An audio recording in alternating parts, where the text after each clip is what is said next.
Olá pessoal, sejam muito bem-vindos a este canal. Eu me chamo Elizabeth Mustafa e hoje nós vamos continuar os estudos sobre o Brasil, coração do mundo, pátria do Evangelho. Nós chegamos já no final do livro, estudamos a história do Brasil e como ela foi acompanhada pelas falanges de Ismael, sobre a orientação do nosso Mestre Jesus, o governador do orbe terra. E agora nós estamos fazendo uma reflexão com auxílio do estudo sobre os primeiros missionários espíritas que trazem a doutrina de Allan Kardec com forte sentido cristão nas suas bases. Nós estudamos no último vídeo sobre a homeopatia no Brasil, sobre a cura providenciada pelos médiuns receitistas que receitavam através das falanges de Ismael, dos espíritos iluminados, remédios homeopáticos a fim de tratar o corpo e principalmente o corpo astral, perispírito, sede de todas as nossas harmonias e desarmonias que nos causam saúde plena ou doenças. Eu fiz um vídeo sobre essa questão, levantei também a questão dos chakras e dos plexos, que são centros de forças que ligam o perispírito ao corpo físico. Você pode dar uma olhadinha nesse vídeo se tiver interesse em aprofundar melhor este assunto. Mas hoje nós vamos traçar aqui uma linha do tempo, numa reflexão histórica acerca daqueles primeiros espíritas que trouxeram a codificação, seus desafios e as graças que receberam nesses primeiros momentos de edificação da pátria do Evangelho, propriamente dita, com as lições transcendentais que Jesus nos trouxe e que o kardecismo cristão nos dá a melhor direção. Vamos perceber que o cristianismo no Brasil, ele se apresenta diferente em relação ao cristianismo que trilhou milênios no velho mundo. Porque o cristianismo no Brasil, ele tem uma feição mais amorosa, ele tem uma feição mais próxima daquela que surgiu logo no princípio dos cristãos, logo que Jesus desencarnou e deixou as lições aos primeiros cristãos, que foram verdadeiros mártires e que traziam em si, na sua consciência, a plena concepção de fraternidade, de amor ao próximo que Jesus nos trouxe. E que no caminhar da história europeia, do Ocidente, nós vamos ver a Igreja Católica, nós vamos ver os primeiros cristãos ainda distantes dessa realidade, não por fazerem parte de um grupo que não queria que o cristianismo crescesse plenamente, mas porque estavam travando uma caminhada evolutiva, assim como todos nós, e viviam o cristianismo dentro daquele conceito humano, daquele conceito de realidade medieval, de realidade da Idade Moderna, como o homem compreendia a vida, compreendia o ser, a sua existência. Então, as instituições, elas são reflexo desse homem, dessa vida em que levavam naquele período, e fruto também das suas limitações de entendimento da vida.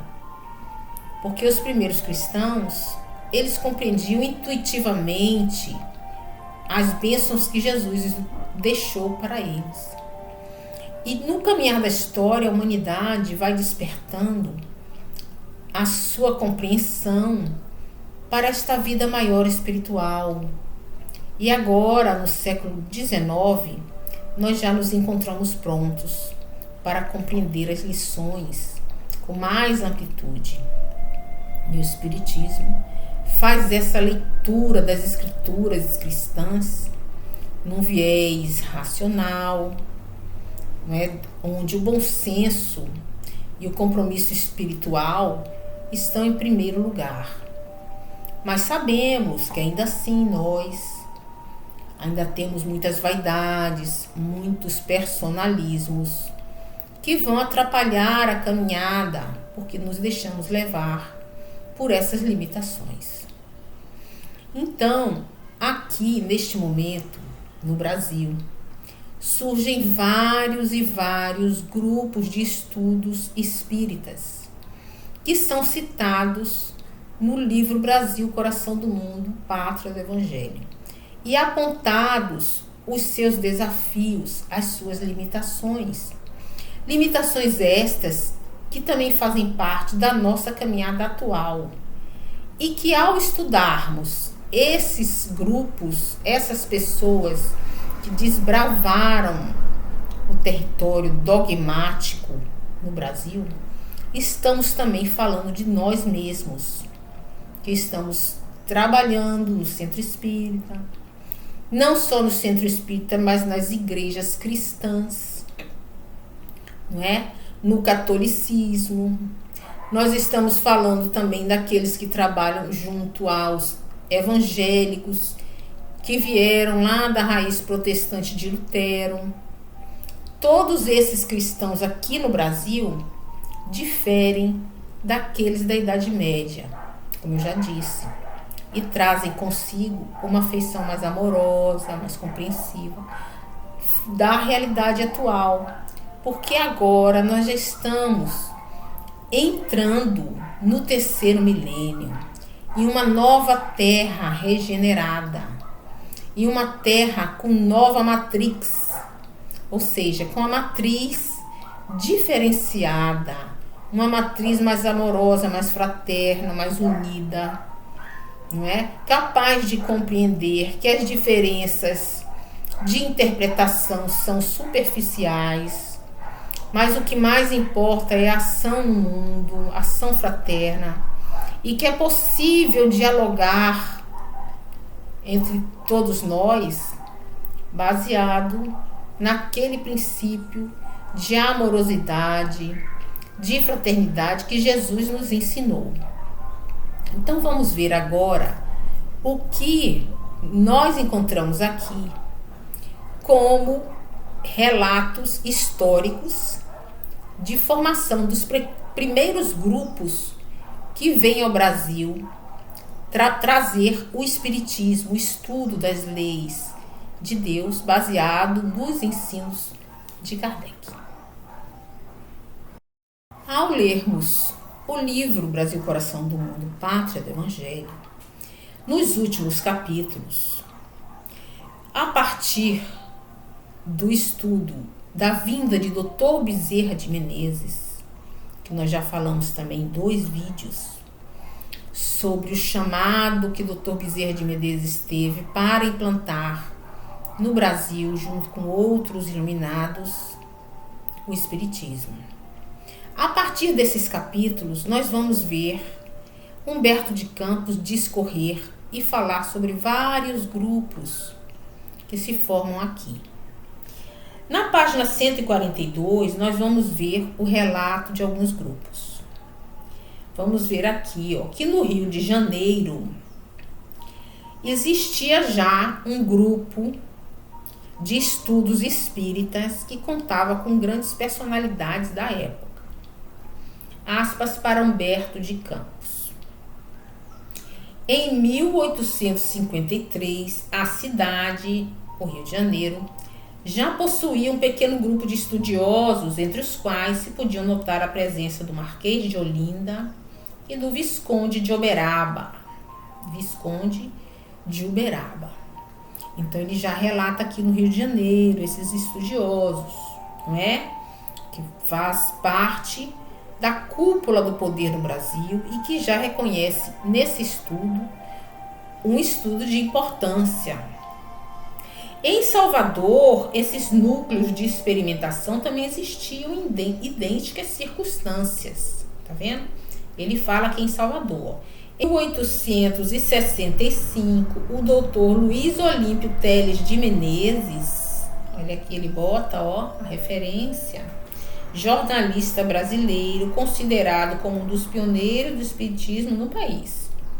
Com alguns colegas, replicava pelo Diário da Bahia um artigo, algo irônico, de um cientista francês desfavorável ao espiritismo, publicando na Gazeta Medicale o transcrito no jornal referido.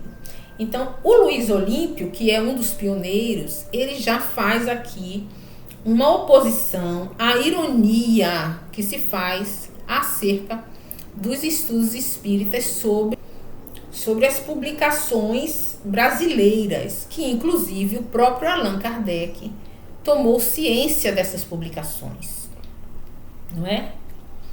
Mas embaixo ele coloca que em 1869, justamente no ano em que surgiu o primeiro periódico espírita brasileiro, é o Eco da Além-Túmulo. Foi o ano de desencarne de Allan Kardec, que foi um pouco complicado lá na França após o desencarne de Kardec. Teve uma luta de espaços para ver quem ia continuar o trabalho dele. Mas as falanges de Ismael estavam vigilantes. Ele coloca aqui que houve algum tumulto, algum personalismo, alguma vaidade nesse território espírita. Como eu já falei para vocês, que esses grupos, eles enfrentam essas questões de pessoas que querem utilizar o espiritismo como plataforma de poder, como se fosse um palco de discursos intelectuais, se afastando um pouco das premissas amorosas que Jesus nos trouxe. E isso era um problema a ser enfrentado nos primórdios do espiritismo. O que ele coloca também aqui, que foi em 1873, funda-se com estatutos impressos e demais formalidades, o Grupo Confúcio. Esse aqui é um grupo muito importante, fundado no Rio de Janeiro, não é? Em trazer aqui um espírito que se manifesta, trazendo grandes lições, e esse espírito se autodenomina Confúcio, como uma referência aos antigos saberes milenares do espiritismo que perpassam outras civilizações, como a China milenar, como a Índia milenar, que nós já falamos e está descrito também no livro A Caminho da Luz. Então esse grupo aqui, Confúcio, que ele fala, inclusive, que recebeu o próprio Ismael em manifestação mediúnica, que deu a diretriz para esse grupo, que seria a missão do Brasil. Vamos ver aqui como ele transcreve essa questão na página 143. Em 1873, fundava-se com estatutos impressos e demais formalidades exigidas o Grupo Confúcio, que constituiria a base da obra tangível e determinada de Ismael na terra brasileira. Veja aí, ó.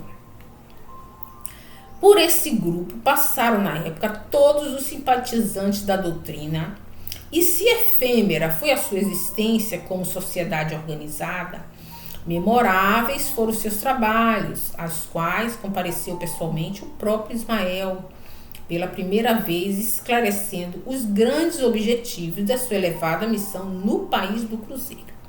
Então aqui você vê que vai ter uma grande referência nesse grupo Confúcio, porque ele recebe o próprio Ismael dando a diretriz, o caminhar do espiritismo no Brasil.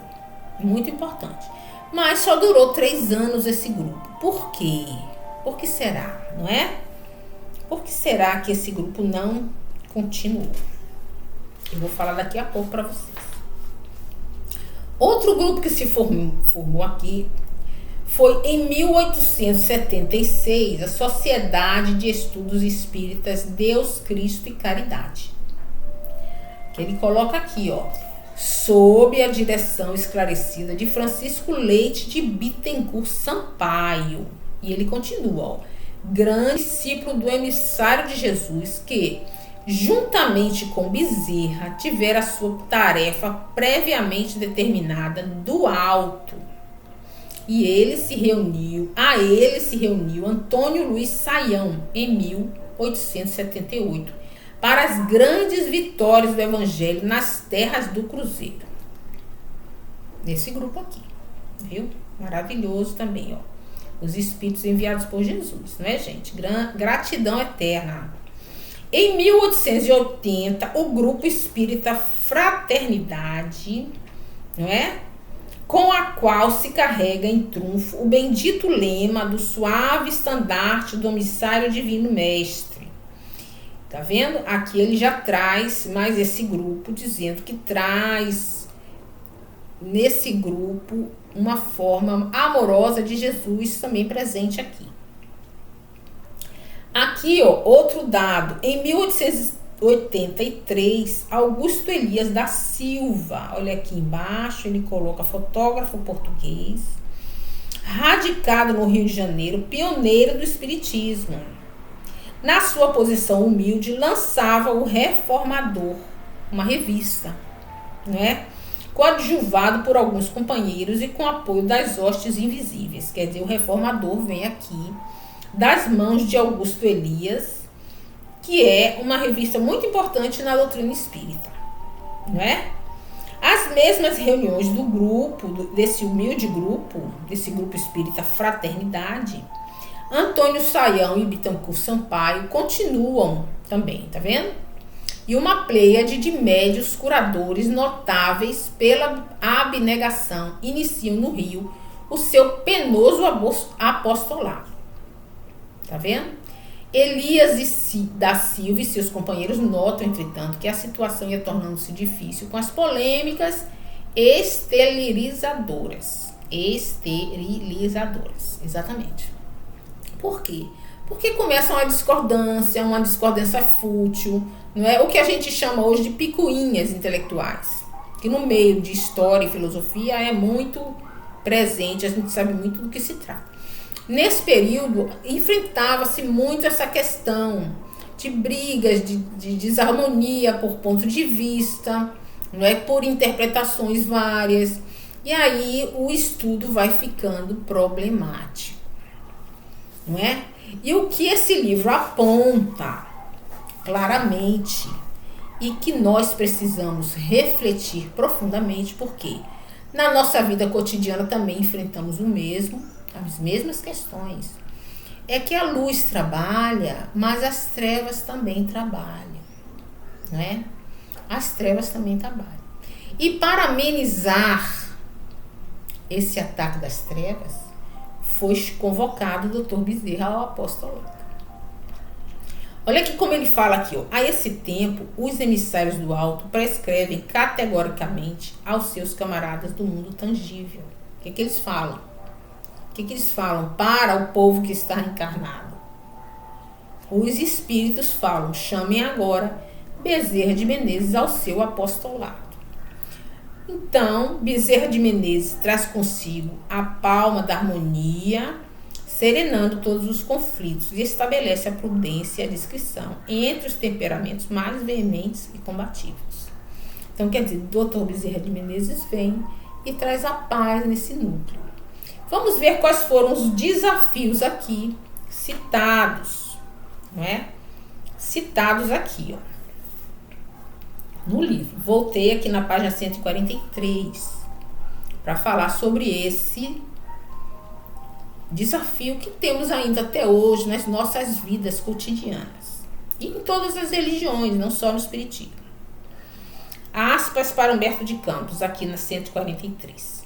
Nem todos os espiritistas modernos conhecem o fecundo labor daqueles humildes arroteadores de terrenos inférteis da sociedade humana.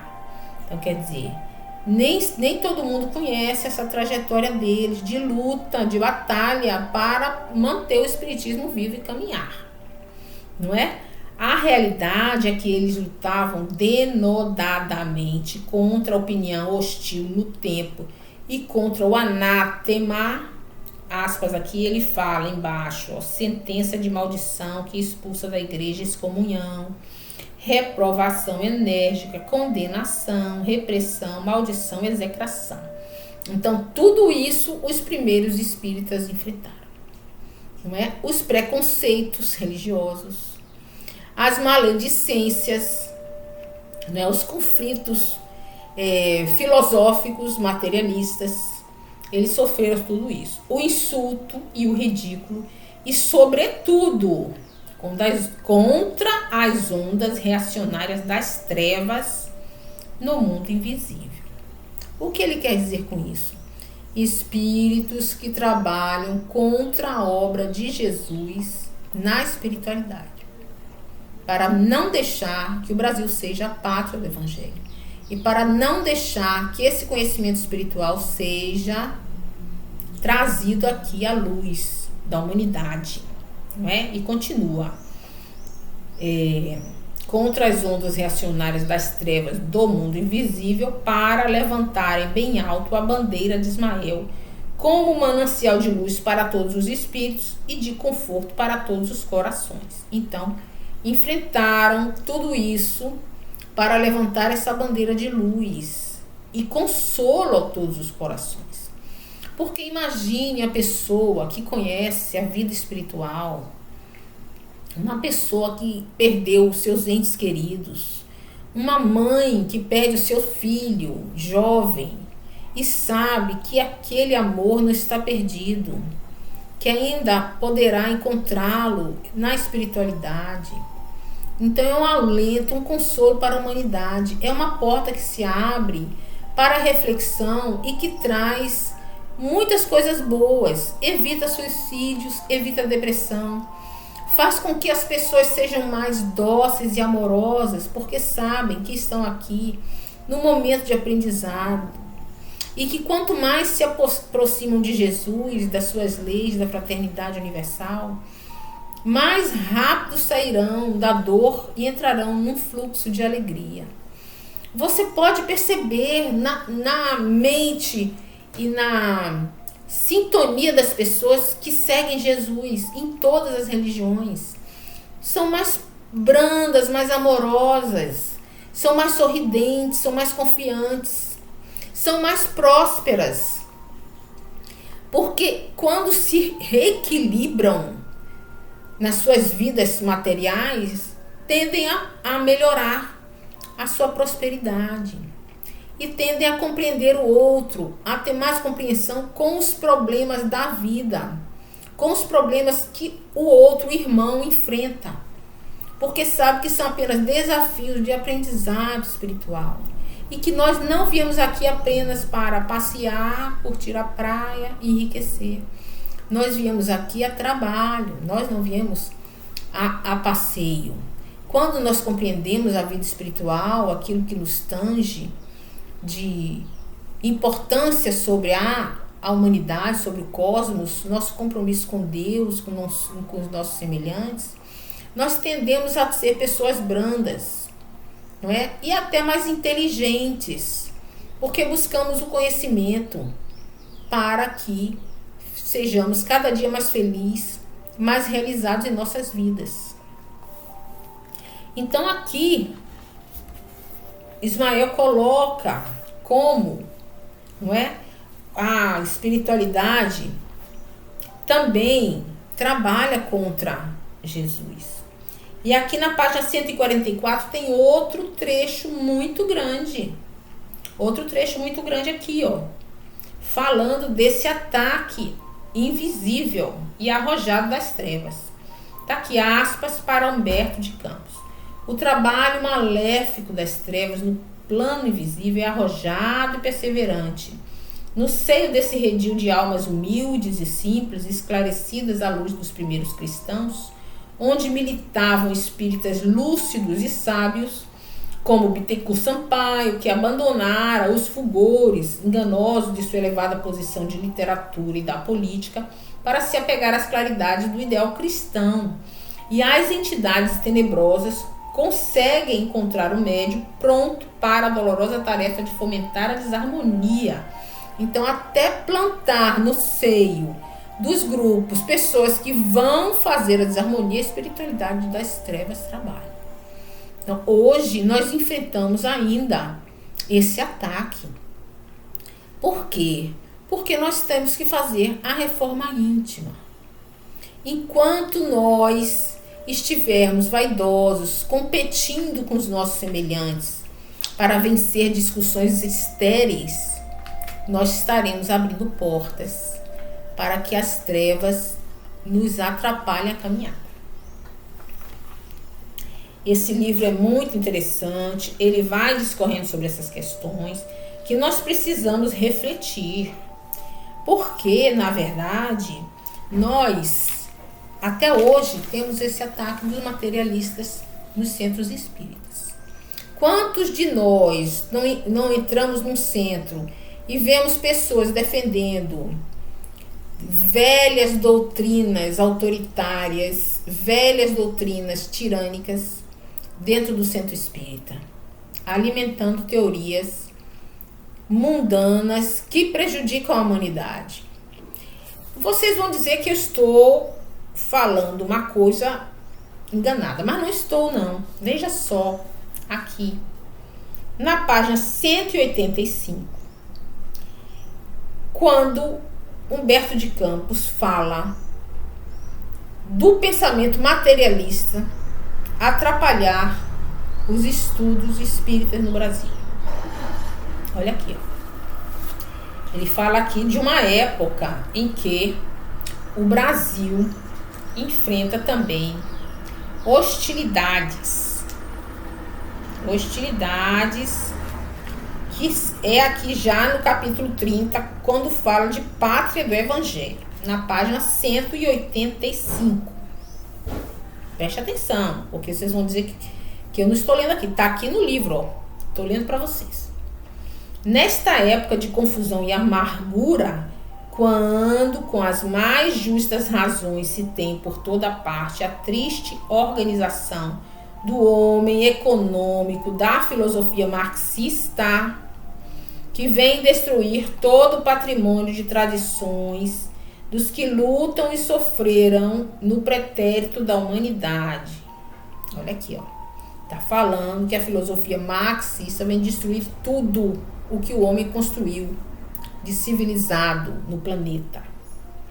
As medidas de repressão e de segurança devem ser tomadas a bem das coletividades e das instituições, a fim de que uma onda inconsciente de destruição e morticínio não elimine o altar de esperanças da pátria.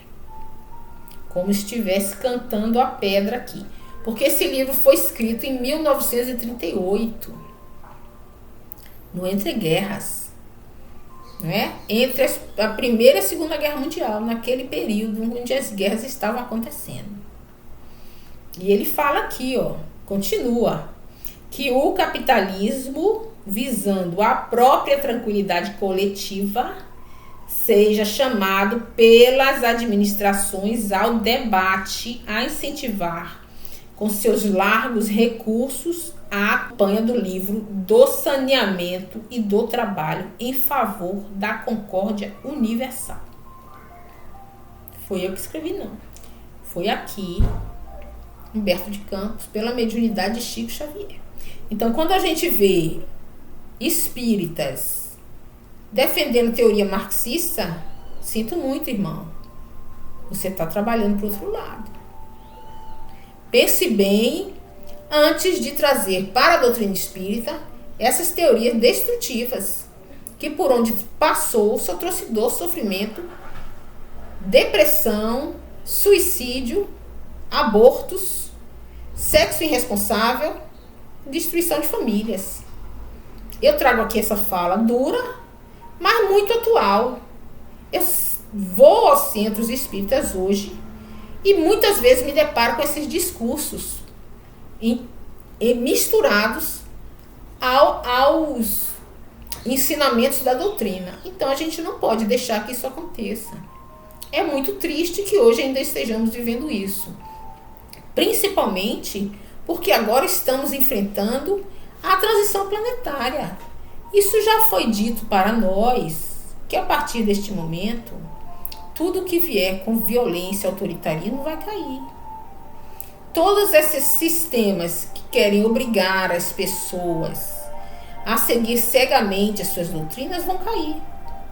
A internet aberta para que todos saibam todas as linhas de pensamento que existem está aí para que você possa discernir o que lhe cabe e o que não lhe cabe. Porque chegou a hora de separarmos o joio do trigo. Isso quer dizer que nós podemos agora fazer a nossa escolha. É um momento importantíssimo de você escolher de que lado você está. Se você vai caminhar com Jesus e vai herdar a terra, como ele mesmo nos disse, os mansos herdarão a terra. Ele estava se referindo ao final dos tempos, que é bíblico. Agora nós precisamos nos unir em fraternidade, amorosidade e abandonar as velhas formas autoritárias que querem conduzir o mundo. Essas formas estão caindo. E não haverá mais na nova terra formas autoritárias de viver, porque Jesus não violenta consciências. Ele toca o coração de cada um no momento certo. Pense nisso e faça a sua escolha amorosa.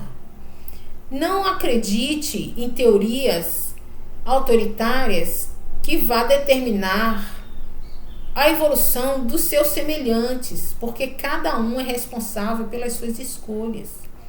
O livre-arbítrio é dado individualmente e cabe a nós, a mim, escolher o meu caminho e a você escolher o seu. E não cabe tomar conta da evolução do outro. Cada um sabe dentro da sua consciência a verdade que lhe conduz, porque as leis de Deus estão escritas na consciência.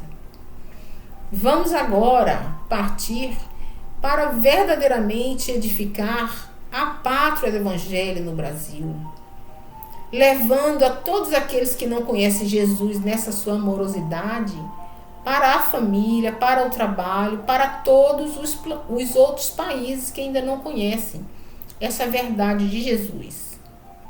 E eu espero que vocês estejam gostando, que vocês compartilhem dessas ideias e levem esse conhecimento a outros locais e deixe aqui o seu comentário para que eu possa crescer com vocês. Muito obrigado e até mais.